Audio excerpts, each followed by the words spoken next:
Hello, everyone. My name is Caleb Ramos, and welcome to this week's episode of The Coaches Show.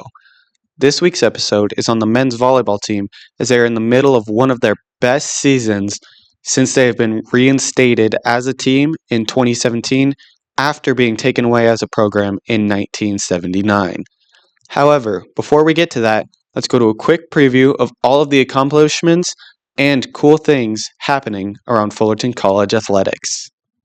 First, let's talk about the men's basketball team.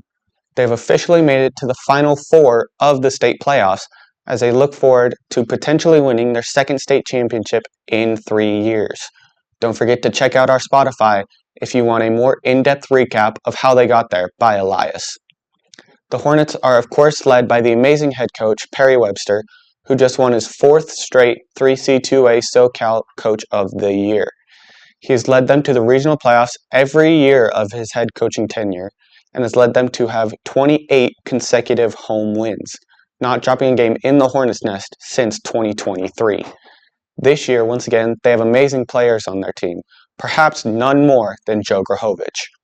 His outstanding play this season awarded him both OEC MVP and the 3C2A SoCal Player of the Year. Behind him, we have Jakari Miles, a freshman guard who ended up getting 3C2A first-team All-State honors with his play this season. Next, the Fullerton College baseball team has announced that they are starting up a new annual event. Saturday, March 15th, is the first annual Don Hudson Scholarship Game to celebrate his longtime support to the baseball team. He will throw out the first pitch at 11:45 a.m., and immediately after, the Hornets will take on the Orange Coast Pirates.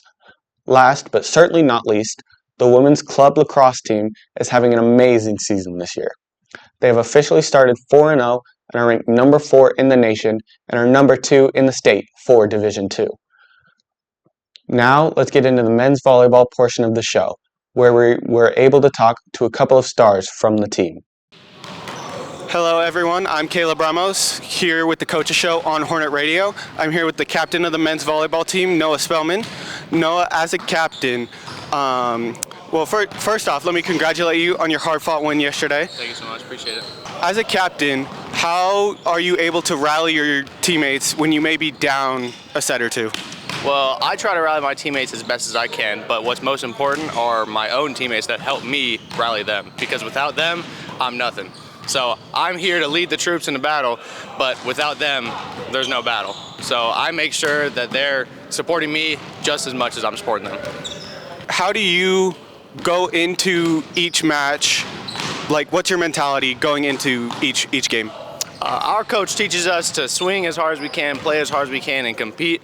And I know that when we go into a game, everybody else thinks the exact same thing. So as long as they're working hard, I'm working hard right next to them. Next question. If you were to switch to beach volleyball, who on your current team would you want as your teammate?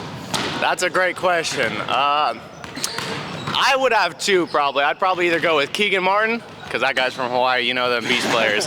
And either Keegan or Evan Shank, because he's my co-captain. You know, I can always count on him. You guys as a team are having the best season that you guys have had as a team since 2018.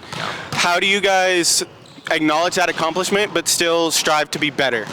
Well, like you said, we are striving to be better. So we see those past records, we see all the stats that they've put up, and we know that we can do better because we know how good we are.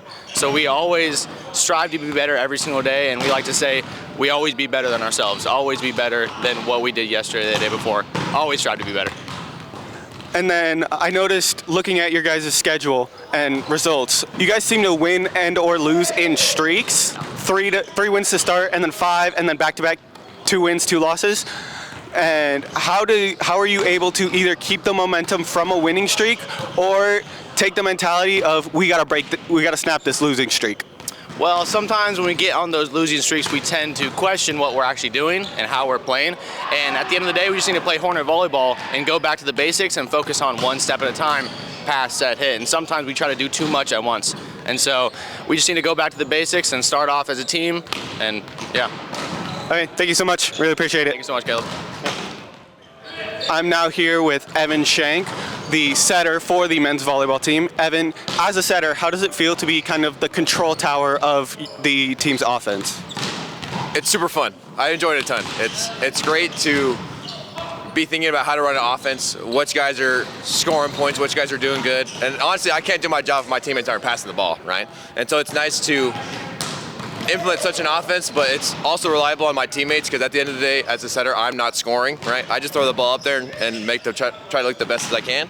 And so it's super fun. I enjoyed it a ton. It's a big mind game, and it's my favorite. You talked about your teammates passing. I noticed in your last game, congrats on the win, by the way, you all had almost as many digs as your libero, 18 to 16. How does that affect your offense when you're the one who takes the first touch?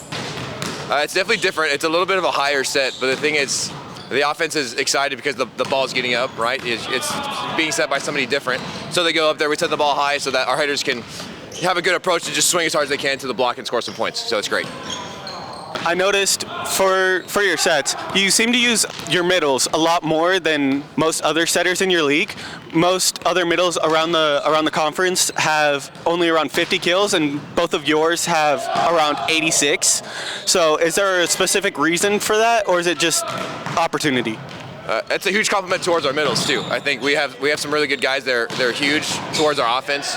They when we get them going, it makes everybody else open up, and it makes it really hard for the other team to know how to stop us. And so I think that's more on the middles. It's a big compliment to them because we have some really good guys. They score us a lot of points, and they do us a lot of good on the block too. So that's just all of them. That's nothing to do with me. So how does it affect the team and play style when maybe one of your middles is out, like Jasper was yesterday?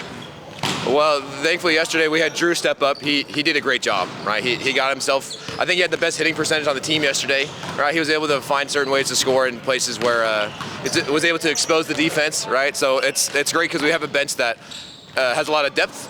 It can call on somebody whoever's next up, you know. And we have guys who are ready who can step in there and have impact in the game like Drew did yesterday. Lastly, I asked Noah this, and he said either you or Keegan. Okay.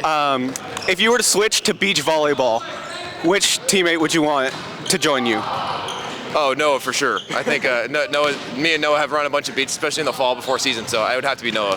So. All right. Thank you so much. Really appreciate it. Thank you. I appreciate it. I'm here with Sean Chuck, the leading scorer for the Fullerton College Hornets team. I looked at your stat sheet. 113 kills on the season, leading scorer, as I just mentioned. Only 5 people in school history have gotten to 200 kills in a single season. With 9 games left, do you think you'll be able to get there? I think it's definitely achievable. 9 games, I think I'm averaging like 15 kills a game. I think it's definitely doable. And then you also have 70 more attempts than second place on your team, 243 to 173. How does it feel knowing that you are the go-to guy whenever your team needs a score? It feels pretty great. It puts a lot of confidence in my game. I think when I know that I'm the guy that they want to give the ball to, then I know that I can just perform at my best all the time, and they trust in me, so it feels good. How are you able to, whenever you do make an attacking error, how are you able to just think about, oh, it's just a mistake, and push on to the next play? I think luckily I was raised in a really good way of like, don't worry about the little things and just kind of like focus on the next thing. And I think that alone has helped my game a lot, being able to just like forget about what just barely happened and just go back to roots and know your basics and know where you stand as a player and be able to, you know, do what you've been doing. So. And then you came all the way to Fullerton College from Utah. Why did you decide to specifically come to Fullerton College? I knew the level in Utah or in California was going to be a lot higher than Utah, and I knew Coach Ray kind of more personally, and I had some offers from other schools, but I didn't really like them, and so I knew that I was going to be, you know, playing at a higher level here and also being in California with way nicer weather than Utah. So I thought it would be a really good switch up from where I was at in Utah. Do you have any advice for someone to potentially come, who's looking to come play volleyball here? I mean, come try it out. You never know until you try it. So that's the biggest thing. And then also just like it's a great bunch of guys. It's a great school, great location. So I'd definitely suggest it if you're thinking about it. Okay, and lastly, if you were to switch to beach volleyball, which one of your current teammates would you want to join you? If I were to switch to beach, Probably Keegan, our lib. He's too quick to not want him on my team. Okay, thank you so much. Really appreciate it. Thank you. Thank you, Noah, Evan, and Sean, for taking some time to come and interview with us. Be sure to check out their and the rest of the Hornets team next home game, Wednesday, March 19th, in the Hornets Nest at 6 p.m. against conference opponent Santa Monica. If you want to hear more from me and my partners, Elias, Ari, Sam, and Becky, make sure to check out the Hornet Radio Spotify for the full length of the show. And a special thanks to Joe, Ryan, and Mark for helping out with this week's episode. Thank you for watching. I'm Caleb Ramos, and this has been the Coaches Show on Hornet Radio.